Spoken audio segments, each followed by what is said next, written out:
Daniel Haqaqatjou just had a debate performance so bad that even Nadir Ahmed would be embarrassed. That much is obvious, but you probably didn't realize that this was also a career-ending mistake for reasons unrelated to his performance.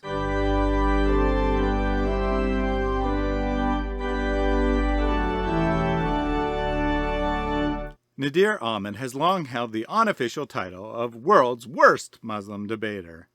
Back in 2011, Nadir challenged David Wood on the subject of does Islam promote violence? In his opening, he decided to pretend he'd never heard the violent verses of the Quran and ask for a subject change. Fight those who believe not in Allah and the last day?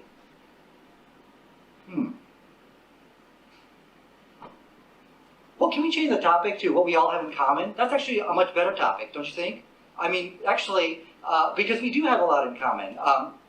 With the moderator, would that be okay? We could just change that topic?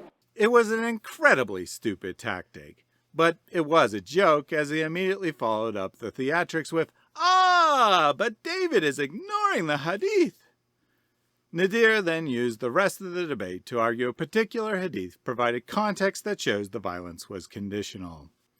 Ultimately, he failed, but at least Nadir tried to bring an argument. Contrast that with Daniel Haqaqatjou's debate with David Wood. The subject was, which religion treats Jesus with more respect, Christianity or Islam? But Daniel spent the first half of his opening statement claiming, the Jews hate Jesus. The second half was about how many historical Christians hated the Jews, thus contradicting any possible argument on how Christians supposedly disrespect Jesus by not hating the Jews. David easily rebutted Daniel's non-argument with a single sentence. Jesus' command to love your enemies. Thus, even if Daniel was correct and not simply a hate-filled clown projecting his own hatred of Christ onto the Jewish people, his so-called argument failed.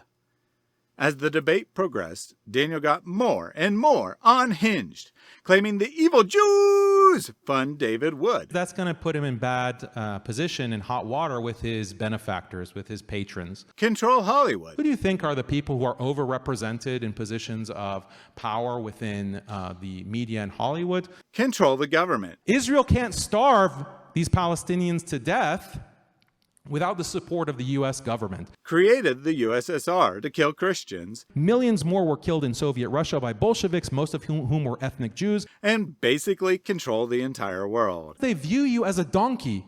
They want to use you. They want to use you as a slave. And a rant that would make the average flat earther blush in embarrassment. He claimed the Jews are suppressing the Epstein files. Jeffrey Epstein is a Jewish spy for Israeli intelligence. All of this controversy is being shoved under the rug, under the carpet. And what does this mean? Jeffrey Epstein was trafficking little Christian girls.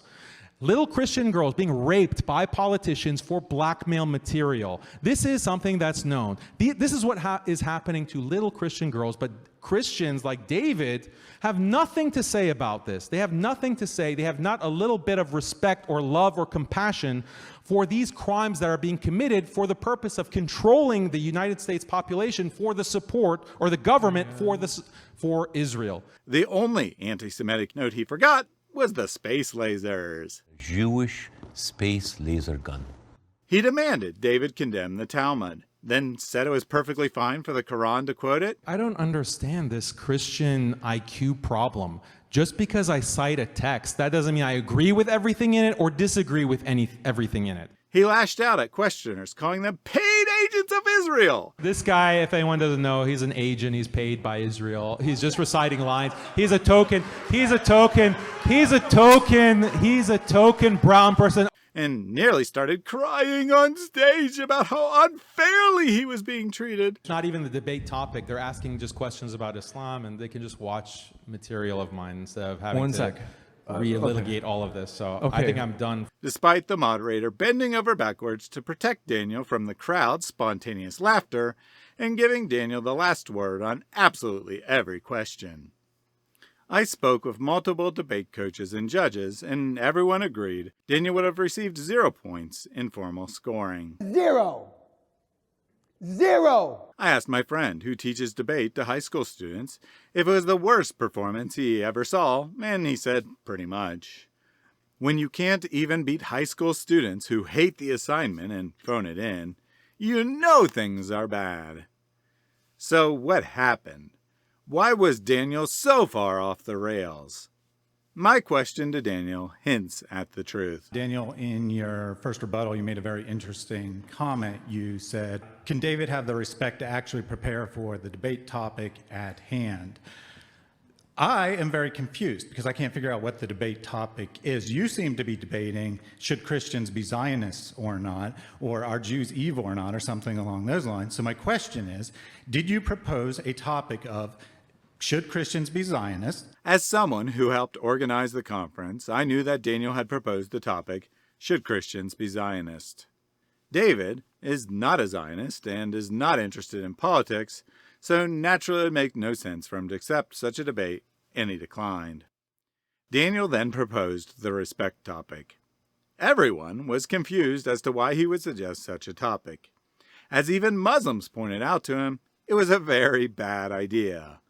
But Daniel was just playing a game. He suggested a topic he knew David would accept, and then brought his Zionism presentation anyway, with a couple words tacked on at the start to pretend it was on topic. As often happens with Muslims, Daniel couldn't help but project, saying David didn't prepare for the actual topic during his first rebuttal. Could you do us the respect of actually preparing for these debates, David? Daniel tried to dodge my question, and so he doesn't directly admit to suggesting the Zionism topic.